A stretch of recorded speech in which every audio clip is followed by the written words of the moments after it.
आप सुन रहे हैं एजी एंटरटेनमेंट की धमाकेदार प्रस्तुति।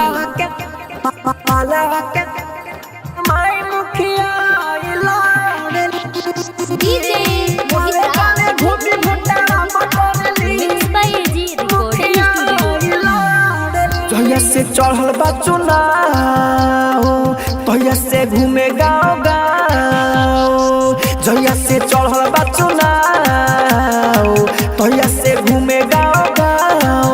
उ तो दुनू अपन हाथे सुन कर जुड़े ले, कर जुड़े ले, कर जुड़े ले।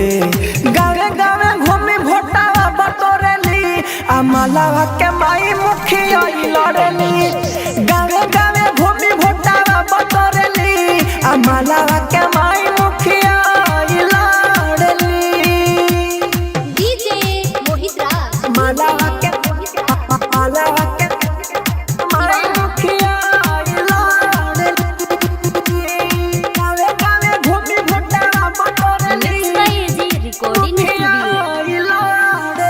एक तो 5 साल से बारी चुनाव में हारते हो, अब की पार विजयी हुई है, बाटिल के धारते हो, धारते हो, धारते हो।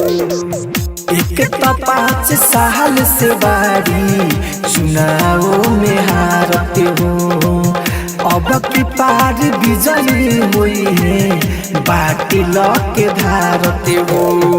बाटी हो सबकर सपोर्ट, सब दिए इनके वोट, नहीं अपना विरोधियन से तनी डरेली।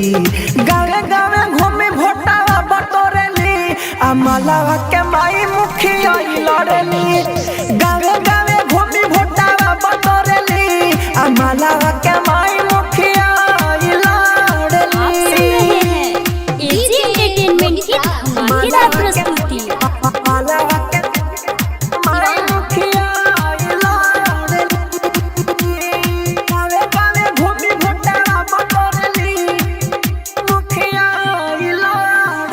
राइटर अरबिया चंदन लगावता रे नारा हो, एक ही त महिला रसे भैल बाड़ी खड़ा हो, खड़ा हो, खड़ा हो।